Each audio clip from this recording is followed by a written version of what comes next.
Thank you, Mr. Chairman. Hello, Secretary Lutnick. I have a couple questions related to the BEAD program, but I have another question, a couple that I'd like to ask you about what I think is probably one of your principal responsibilities as Secretary of Commerce, and that's the conducting of the U.S. Census. I'm a ranking member of Homeland Security and Government Affairs. We oversee that. And as you know, it's a monumental undertaking that requires an awful lot of upfront effort. And last week, some information came to my attention I'm concerned about, is that the Census Bureau announced that it's going to cancel 4 of the 6 sites for the 2026 census test, which was supposed to start next month. Canceling these tests and firing the people in your department who are already hired, they're already there, hired to complete it, with no advance notice, I think first off, is wasteful. At best, and worst, it seems as if there could be an effort to sabotage this effort, which I hope is not the case. I believe that we can't have an accurate 2030 census. It's one of the largest, most complicated tasks in our federal government without proper preparation. We've seen that over many, many years. This is a template that we've had to follow. We need an accurate count of everyone who lives in America to ensure that communities and families receive the funding that they need for schools, for health care, for first responders, infrastructure, and so much more. And fully carrying out these tests is a necessary part of making sure that we're able to actually pull that off. So given these facts, I just need a yes or no answer. Will you commit to undoing the cancellations of these 4 testing sites and commit to completing a complete census test, which is an essential step in being able to do the full-blown version a few years from now? I appreciate the question, and I agree with you. The test is vital and important, but I'd like you to understand we are, for the first time ever, going to use the post office. The United States Post Office is going to execute the 2026 test, and the survey we're going to use is the American Community Survey. So we are going to go out with a more sophisticated census, and we're going to use we've made a deal with the post office, so we're going to pay the post office to execute that. But you can imagine the efficiency of already having hundreds of thousands of people who already work for the federal government, who already have cars, who already pay for the gas, and they already know where everybody lives. So this is one of my big moves for efficiency.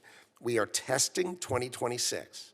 To see, can the post office do it? Because our objective is, I think the post office can do the census in 2030, do a better job because they go to 169 million homes every day.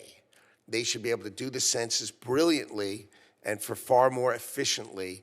And the test, as you correctly pointed out, is coming very, very shortly in 2026. So I think, you know, I'm happy to talk to you about it and go through it with you together so you can best understand what our plan is. I appreciate that, because obviously this is a big change, and if it doesn't go well, that has catastrophic impact. So I would hope you would also commit, as you're doing this, but moving forward, is that you will make all the planning results of the 26 census test available to the public and to Congress, so we can fully evaluate this together, and that we can perform our oversight function.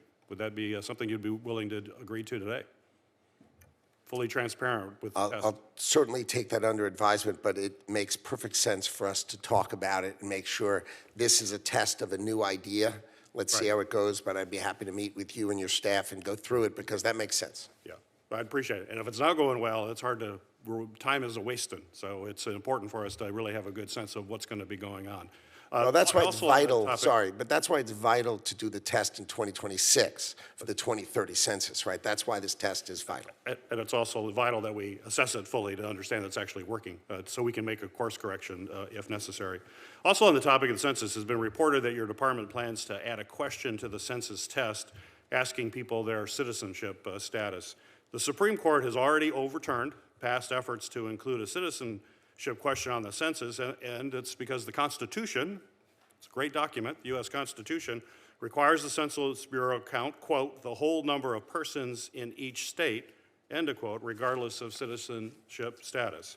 The Census Bureau's own research, your own Census Bureau's own research has shown that asking immigrant questions on the census will make it less accurate by making people, including citizens, less likely to participate. And that will be especially true now given the racial profiling, abuse of power, the violence that Americans are witnessing on the streets of America right now. And so given the hard evidence that asking immigration-related questions actually sabotages the success of the census, and the constitutional questions related to that as well, yes or no, will you commit to leaving a citizenship question off of the questionnaire? Will you take that off?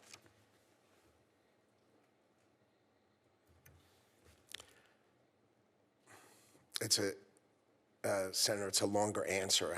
I don't know how you'd like me to play it. It's not a yes or no. Sorry. Without objection, Mr. Chairman, you could answer the question. It is an important one. Yes, go ahead.